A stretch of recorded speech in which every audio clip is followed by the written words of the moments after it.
சமீப காலமா அதிகமா கேட்கப்படக்கூடிய சோசியல் மீடியால அதிகம் விவாதிக்கப்படக்கூடிய விஷயம்தான் நார்சிசிஸ்ட். நார்சிசிஸ்ட் பர்சன் எப்படி இருப்பாங்கன்னா, தன்னை மட்டும் அதிக அளவுல மதிப்பவராகவும் மற்றவர்களை அவமதிப்பவர்களாகவும் தன்னைத்தானே சிறந்தவர்னு நினைச்சு மற்றவர்களின் உணர்வுகளை பற்றி கவலைப்பட மாட்டாங்க.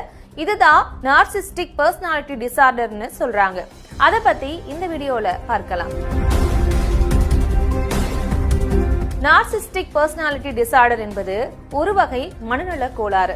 இதனால பாதிக்கப்பட்ட நபர் தன்னைத்தானே பெரிதாக்கி பார்க்கவும் மற்றவர்களுடைய கருத்தை மதிக்காமலும் இருப்பாங்க. அதுவும் குறிப்பா கணவன் மனைக்கிடையில இப்படி ஒரு நபர் இருந்தா அவர்கள் வாழ்க்கை மிகவும் கஷ்டமானதா மாறிடும்னு மனநல மருத்துவர்கள் எச்சரிக்கிறாங்க. இப்படிப்பட்ட நபர்களோட வாழ்வதே பெரிய பிரச்சனையா இருக்கும். அவர்கள் மற்ற நபர்களோட உணர்வுகளை புரிந்து கொள்ளவே மாட்டாங்கன்னு சொல்லப்படுது. அவர்கள் கிட்ட பெருமித உணர்வு அதிகமா இருக்கும். அட்டென்ஷன் சீக்கரா இருப்பாங்க. அதாவது மற்றவர்கள் இவங்கள தான் கவனிக்கணும்னு நினைப்பாங்க. அடுத்தவர்களின் செயல்பாடுகளை கட்டுப்படுத்தி கொண்டே இருப்பாங்க. இவங்களுக்கு எவ்வளவு பாசத்தை நீங்க கொடுத்தாலும் அவர்களுக்கு புரியாது. பொறாமை உணர்வோட இருப்பாங்க. பொறாமை உணர்வு அதிகம் இருக்கிறதுனால அதை மறைக்க அவர்கள் எடுக்கக்கூடிய ஆயுதம் தான் மேனிபுலேஷன்.